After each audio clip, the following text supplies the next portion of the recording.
namanya orang awam ya. Iya. Ya ibaratnya waktu itu ya saya modal nekat lah karena nggak tahu apa-apa, nggak tahu Purwokerto juga, saya dari desa ujung-ujung langsung datang ke Purwokerto kan. Ya tapi nggak apa-apa, itu jadi kenangan ya ibaratnya. Kalau Mas Acil Masa kalau kalau Mas Arya sendiri gimana awalnya tuh? waktu pas datang ke sini sama Mas Boy ya? Sangat luar biasa sekali, saya juga merasa bangga juga. Akhirnya waktu itu ada satu slogan ketika di angkatan saya, Fatul ini tuh tidak pernah kehabisan talent lah, berprestasi ya, ataupun santri berprestasi. Jadi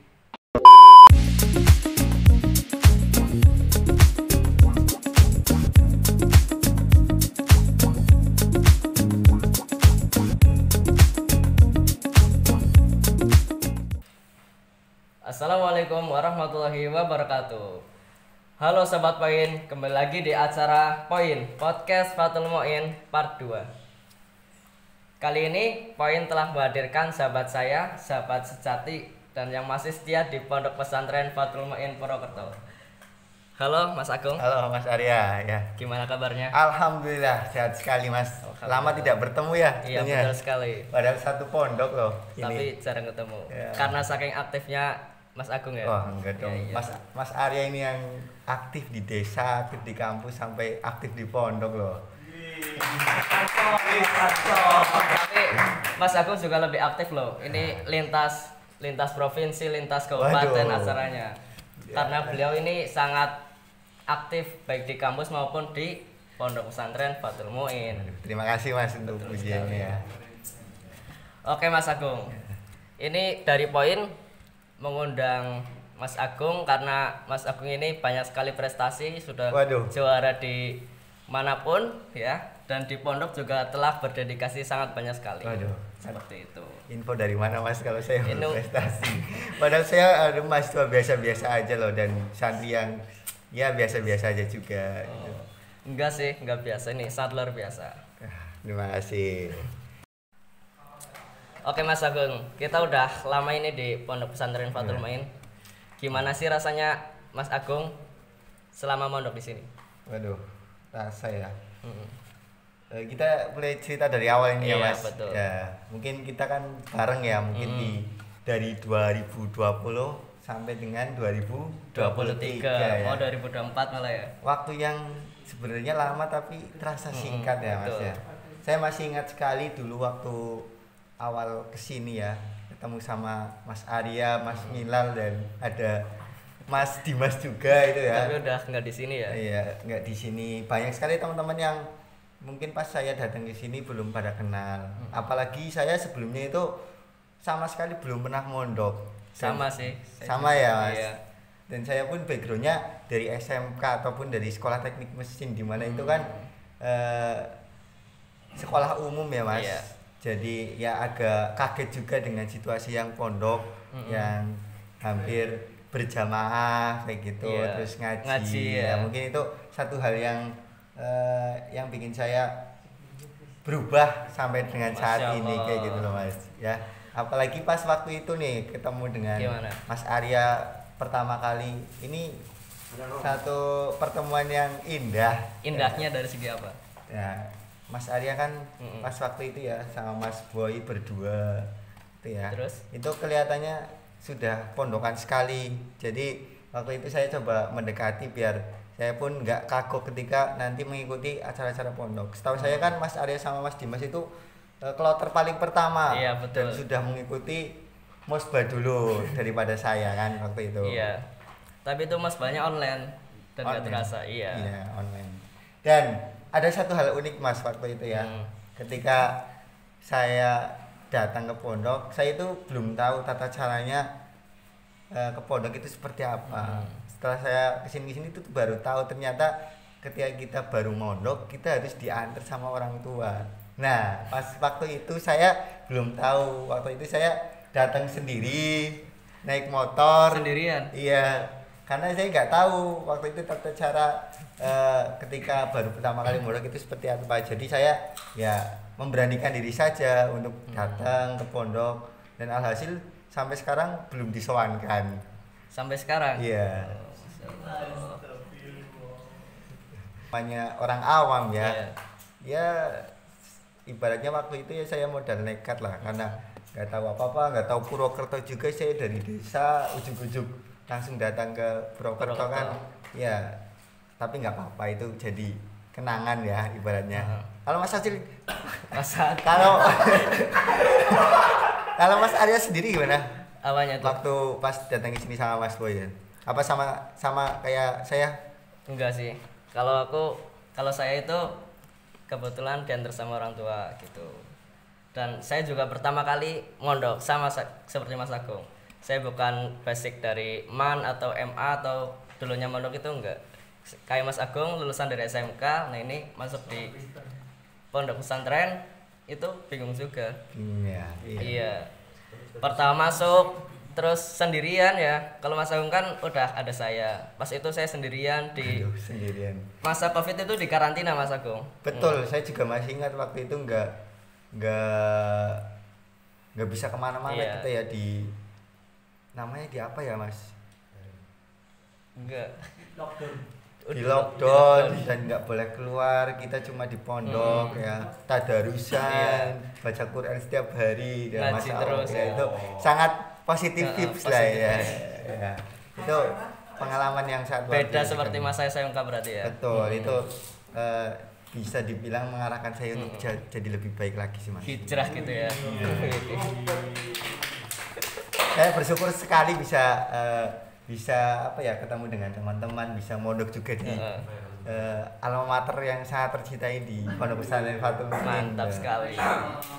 Kebetulan juga dulu saya pas saya masuk diketemukan sama senior-senior yang sangat luar biasa. Siapa tuh? Ada Mas Ando, Terus? ada Mas Roma, ada Mas Nadif, ada Mas Rezi, yang dimana waktu saya masuk mereka tuh kayak memberi kita contoh yang baik. Motivasi juga ya. Iya betul. Ada Mas Rezi yang bisa lulus cepat, kemudian ada Mas Roma yang jadi ketua di UKM, ada Mas Andon juga yang aktif, dan Mas Nadif juga yang sangat luar biasa sekali, yang dimana saya sangat bersyukur sekali waktu itu ketika datang ke sini nggak tahu apa-apa, tapi lingkungan di sini tuh mendukung gitu loh Mas. Berarti Mas Agung termotivasi ya untuk terus berkembang. Sangat ya? termotivasi. Seperti saat ini ya, aktif di organisasi. Alhamdulillah sih Mas. Walaupun ya di awal-awal memang aktif itu ya nggak aktif banget ya karena masih COVID. Tapi pas waktu itu ya salah satu motivasinya memang karena di lockdown kita nggak ngapa-ngapain, jadi bingung ya. Jadi Akhirnya, saya coba memberanikan diri untuk apa sih sebenarnya berorganisasi itu seperti apa, karena sebelumnya saya nggak pernah ikut organisasi ya. Dan sebelum itu juga saya tanya-tanya kayak ke Mas Roma, kalau di organisasi ngapain aja gitu. Ternyata lumayan menarik, dapat teman, kemudian dapat pengalaman yang akhirnya membuat saya coba satu organisasi di kampus. Saya ikut komunitas. Apa itu? Ya itu ada satu komunitas di VB. Ya itu awalnya saya juga tujuan utama saya ini jujur untuk mencari teman. Tapi sekarang ya memang tujuan awal saya cari teman, dan akhirnya itu bisa sampai sekarang karena memang saya orangnya yang agak suka berteman juga, senang hal-hal baru kayak gitu. Jadi saya memutuskan ketika mungkin lingkupnya komunitas kan jangkauannya lebih luas, karena kan komunitas biasanya nggak cuma di fakultas atau cuma nggak di kampus itu, tapi gitu, di luar juga ya. Iya betul. Oke Mas Agung, kembali lagi ke santri ya. Dulu kan Mas Agung belum pernah mondok dan belum tahu gimana sih budaya pondok gitu. Dan Mas Agung juga sekarang menjadi mahasiswa di kampus yang basicnya itu agama, UIN. Itu gimana rasanya sih menjadi mahasantri gitu? Mahasantri ya, ya memang benar ya. Saya backgroundnya memang bukan dari gen santri, dan yang seperti saya bilang tadi ya, seperti yang saya bilang tadi, ada suatu kaget ya, atau kultur shock, di mana kaget lah ibaratnya dengan budaya yang sebelumnya seperti itu, dan ketika di pondok budayanya seperti itu.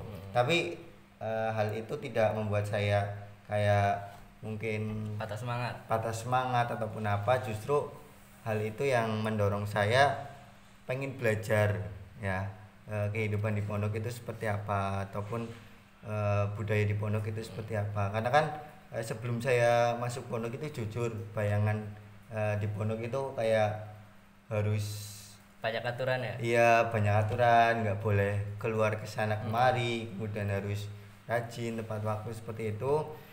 Dan hal itu yang mungkin yang ingin saya coba gali lebih dalam, ingin saya pelajari lebih dalam. Sebenarnya dari kakak saya ada juga yang di pondok. Nah, tapi jujur memang saya sendiri yang belum mondok kayak gitu. Jadi pas kebetulan diterima di kampus UIN ya, karena saya sebelumnya juga di STM, kemudian saya berhenti dulu setahun untuk gap year berarti ya. Betul, untuk bekerja dulu, dan akhirnya di 2020 saya bisa kuliah lagi, keterima di kampus YIN ya, dulunya masih dulu YIN, sekarang UIN, dan ngambil di prodi ekonomi syariah, yang dimana itu juga sangat berlainan ya. Saya jurusannya di SMK itu teknik mesin, sekarang masuk ke perkuliahan, masuk ke ekonomi syariah, seperti langit dan bumi Mas itu. Tapi gak nyambung. Itu merupakan pilihan yang saya sudah pikirkan, karena saya juga di lain tidak ngikutin jurusan saya pas SMK, tapi saya juga senang terhadap kayak dagang ataupun apa kayak gitu, jadi saya milih di prodi ekonomi syariah. Nah, saya itu sebenarnya udah tanya-tanya aturan di kampus YIN itu seperti apa, dan ada salah satu yang menarik, katanya kalau misal keterima di kampus YIN itu harus wajib mondok, dan ada tes BTA PPI. Waktu itu saya mendengarnya itu sangat asing, tes BTA PPI itu apa, dan saya coba cari tahu, ternyata itu merupakan tes terkait dengan kita baca tulis Al-Quran, kemudian pengamalan ibadah itu seperti apa. Dan untuk saya yang memang dari background umum kan lumayan kaget juga ternyata. Iya Mas ya, kaget juga. Betul. Karena kan kita jarang juga ya berkaitan dengan yang mendalami terkait hal agama gitu ya. Mungkin itu yang kemudian saya harus hadapi, karena itu kan suatu tes kewajiban. Ada juga tes bahasa Arab, kemudian tes bahasa Inggris. Ternyata gak gampang ya Mas ya. Ternyata banyak hal yang kita lalui dulu sebelum kita menjadi mahasiswa di kampus UIN ya. Jadi waktu itu saya tes, kemudian alhamdulillah nggak lulus. Sama sih. Ya nggak lulus. Kemudian saya tes Arab juga nggak lulus juga, tapi di Inggrisnya alhamdulillah bisa lulus. Dan karena saya nggak lulus ya otomatis saya wajib mondok gitu ya. Pada saat itu saya belum ada kenalan di Purwokerto, kemudian belum punya teman di Purwokerto. Saya dulu jujur belum pernah main ke Purwokerto itu ya. Jadi saya pun bingung mau tanya ke siapa ataupun cari relasi kemana, saya bingung. Coba saya memberanikan diri untuk survei. Kebetulan ada teman kelas saya yang bisa diajak untuk survei juga, itu kebetulan satu SMK juga dan satu prodi ya, alhamdulillah banget itu bisa nyari lah bareng-bareng. Waktu itu saya udah survei ke yang dekat-dekat dulu, karena kan kemana aja itu ya, ada di sekitar pondok itu ada kan, di sekitar kampus itu ada beberapa pondok ya, dan saya udah survei. Kemudian waktu itu belum bisa menentukan mau di pondok mana, karena waktu itu saya izin ke orang tua belum dibolehkan dulu. Jadi ada berapa ya, 3 bulan atau berapa bulan atau berapa semester saya itu masih di rumah, sekitar 2 semester atau 3 semester saya tuh kuliah kan online. Nah saya itu dari rumah. Nah waktu sudah bisa mulai offline ataupun saya ikut organisasi itu, saya ketemu ada satu namanya Mas Jada. Iya, waktu itu ketemu Mas Jada di komunitas yang saya ikuti itu. Kemudian saya coba tanya, Mas mondok di mana Mas gitu. Mondok di Fathul Muin kayak gitu. Wah, Fathul Muin sih di mana Mas? Itu dekat sana di Karangsalam. Dan saya pun kemudian tanya-tanya pondoknya itu seperti apa. Kemudian jauh atau enggak dari kampus. Karena kan salah satu pertimbangan saya juga jaraknya jauh apa enggak kayak itu Mas ya. Nah kemudian setelah dengar dari cerita Mas Yada, kemudian saya survei. Berarti ini yang pertama atau sebelumnya udah survei dulu? Sebenarnya kan udah survei kan saya yang di sekitar kampus. Iya. Nah pas itu kan kebetulan ketemu Mas Yada. Survei lagi.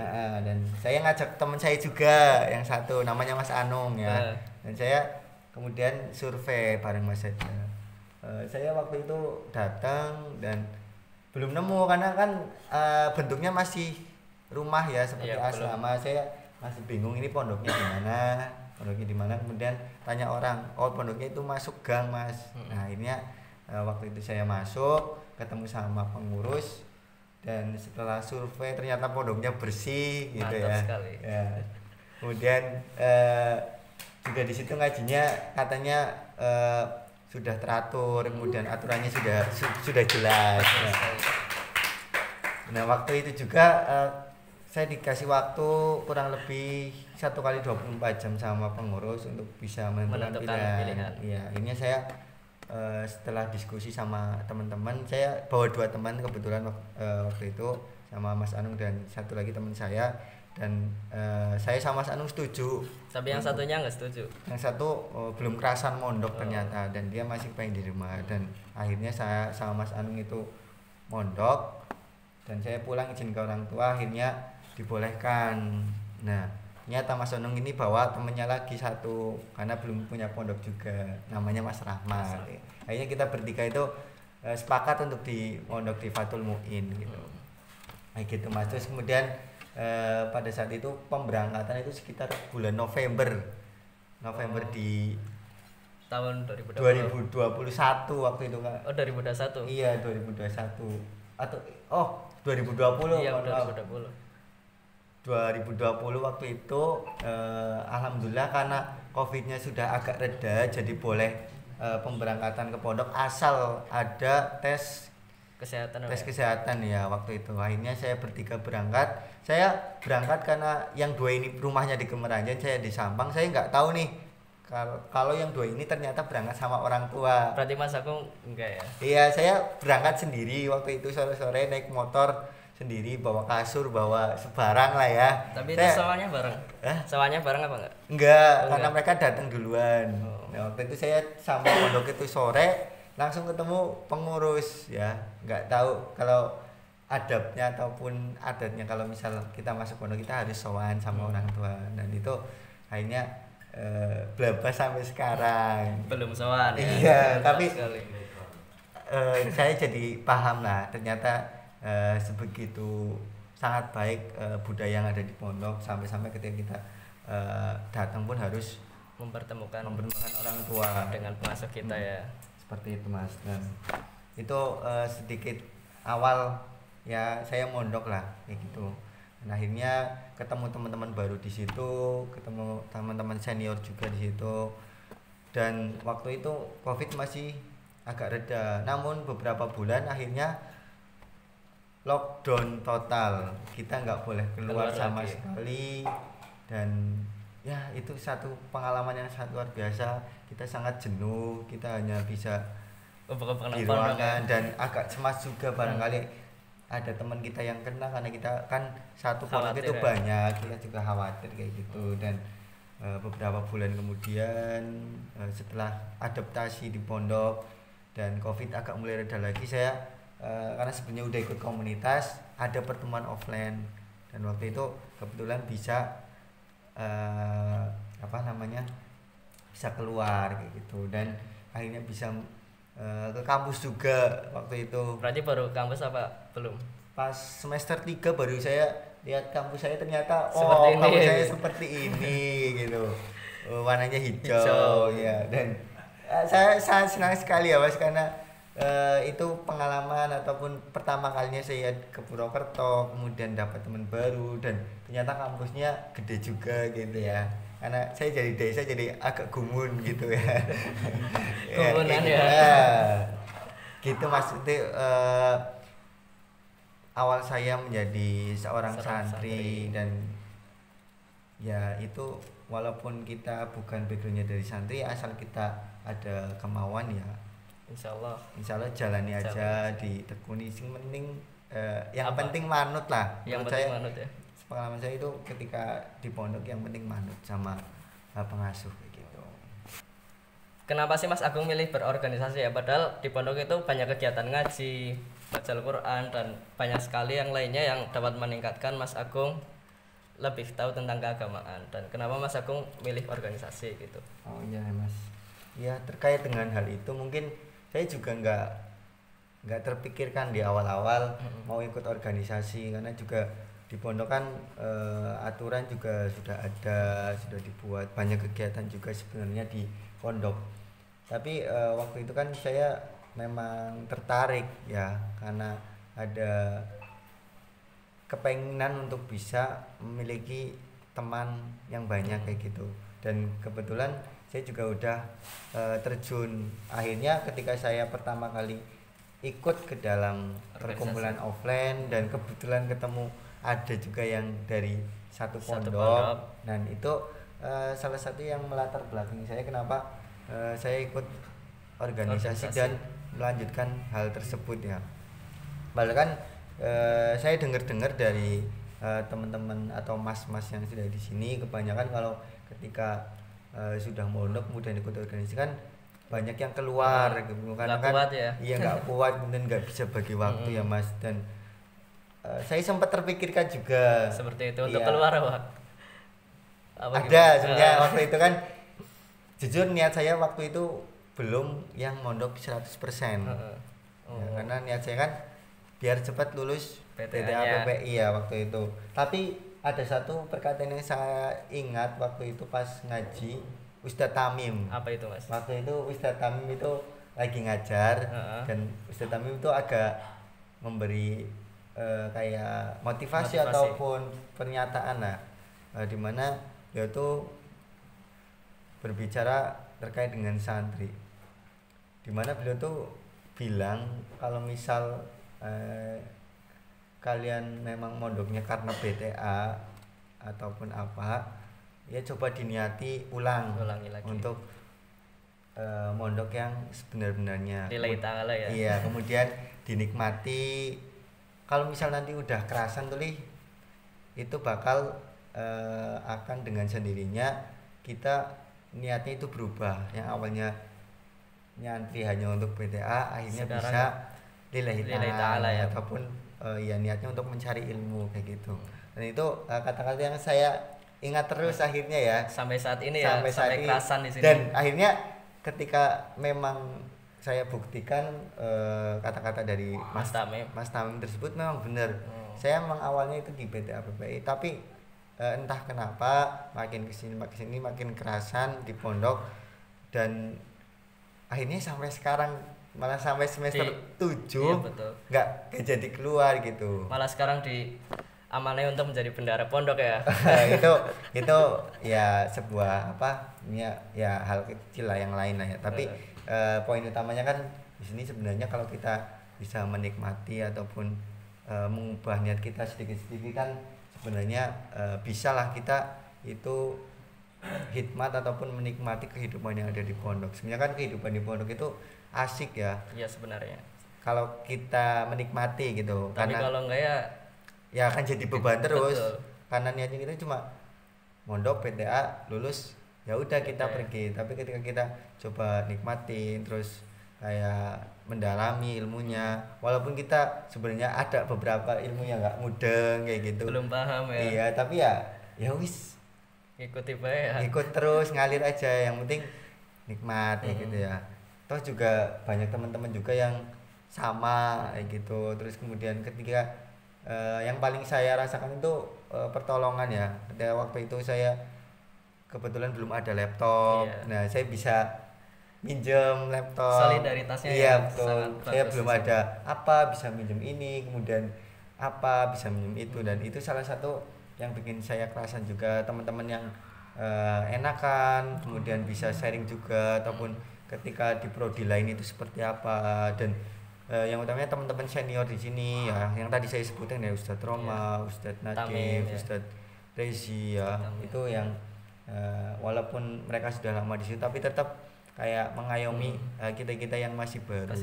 Ya akhirnya waktu itu beberapa selang saya sudah masuk, saya akhirnya bisa lulus PTA dan itu waktunya lumayan cepat dari bulan November sampai di bulan Maret ataupun Februari. Alhamdulillah dengan niat yang baik saya sekarang lulus ya. Iya lulus dan di angkatan saya kebetulan banyak sekali yang lulus ya waktu itu, entah itu suatu keberuntungan atau memang kualitas ya. Ataupun niat dari teman-teman yang semangat untuk belajar waktu itu.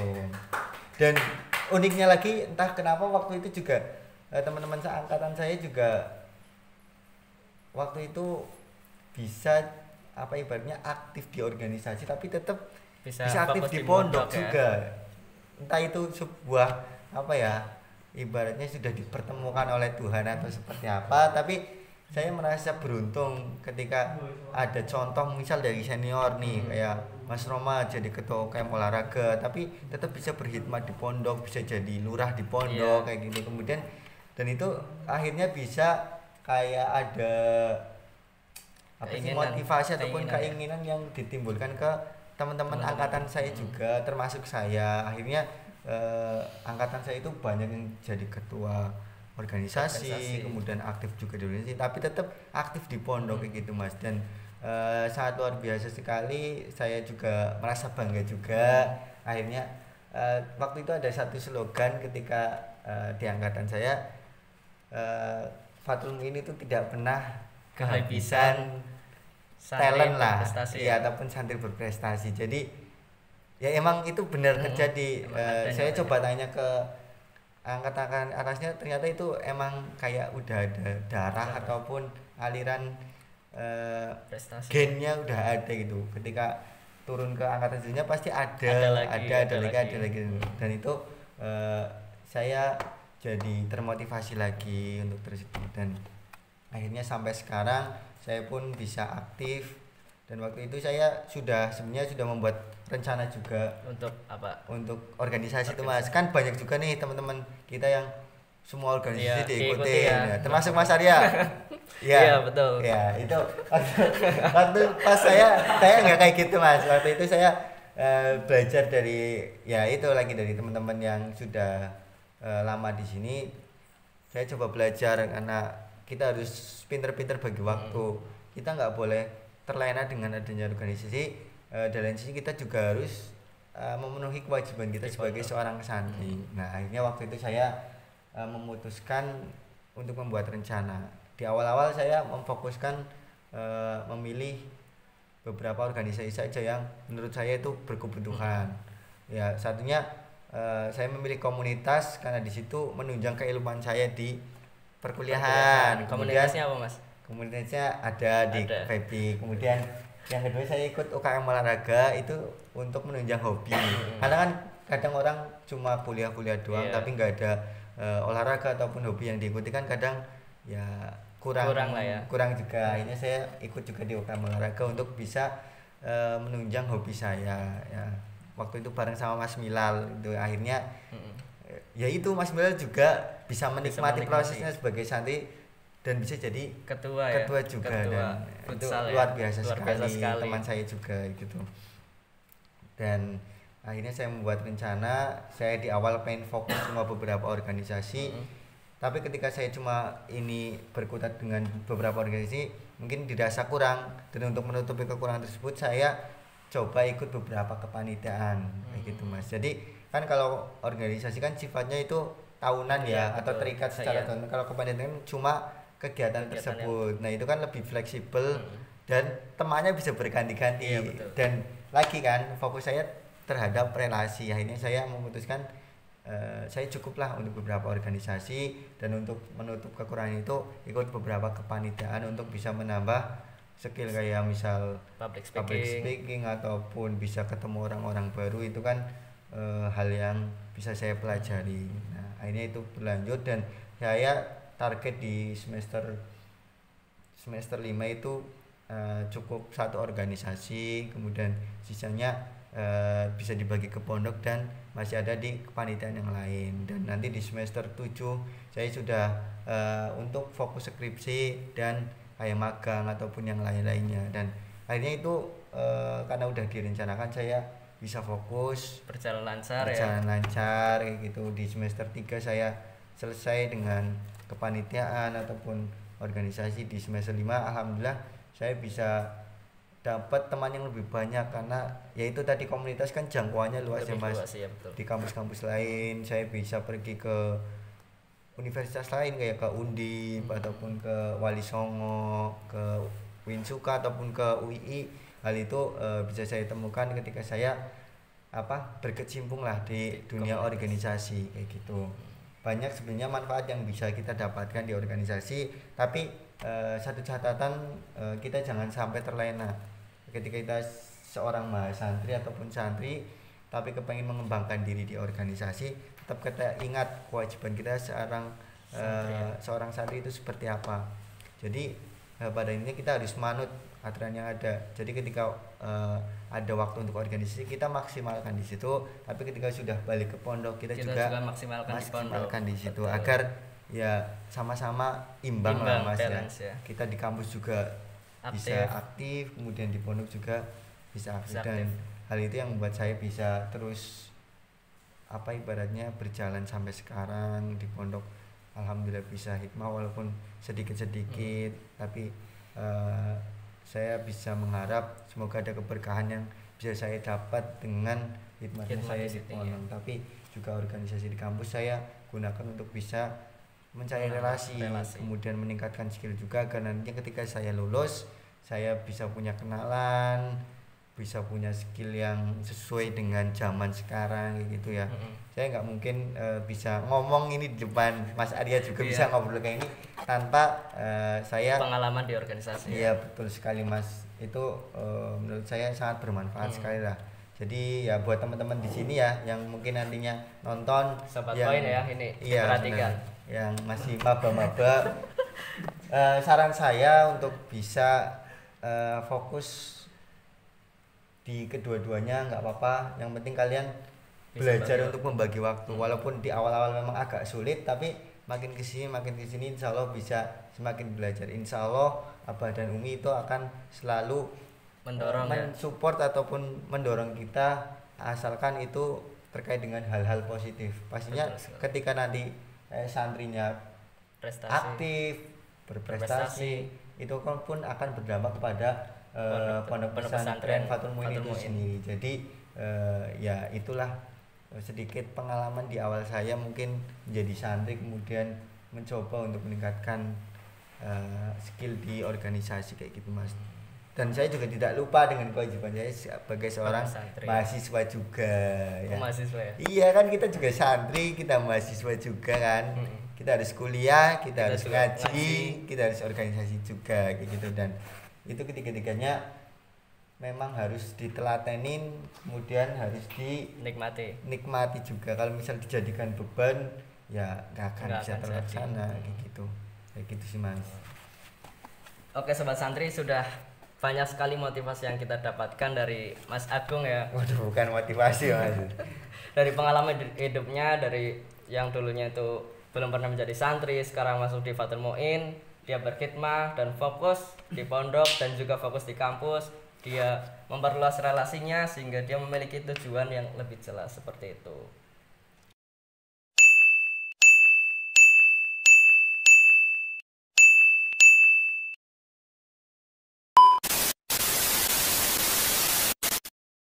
Oke guys, tunggu apalagi like dan komen video ini.